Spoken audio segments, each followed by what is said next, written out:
det var med det enkelte barn i fokus. Jeg synes, vi er rigtig gode til at når der var et barn, der skulle skyde, at det var så det barn, man lige kendte til at snakke med, og fik dem til at skyde, og guidede dem videre.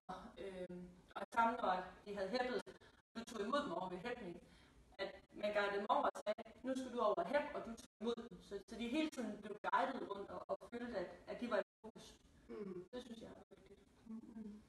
Altså jeg tænker også, at det der med køen, det var et rigtig stort problem, at de stod og skubbede til hinanden og drillede hinanden, at det var rigtig lang ventetid.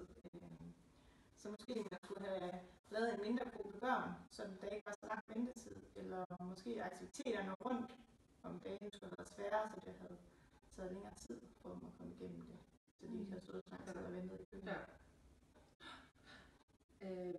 Det jeg sådan reflekterer lidt over, det er, at vigtigheden i at lave inkluderende miljøer og have inklusion i forhold til, når man laver aktiviteter, alle de er med i fællesskabet. Fordi det var, når alle var med i fællesskabet, så kørte det faktisk forholdsvis godt.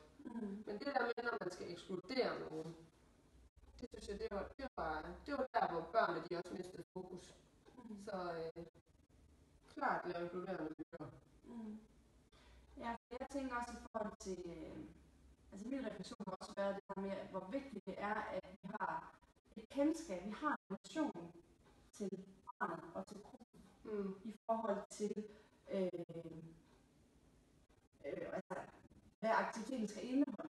Fordi, hvad kan de? Hvor er de udviklingsmæssigt? Hvilken aldersgruppe har vi med at gøre?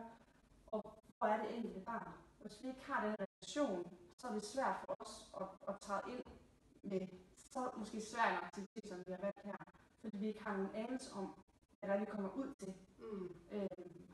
Og det synes jeg er rigtig, rigtig vigtigt. Ja. Godt samarbejde, piger.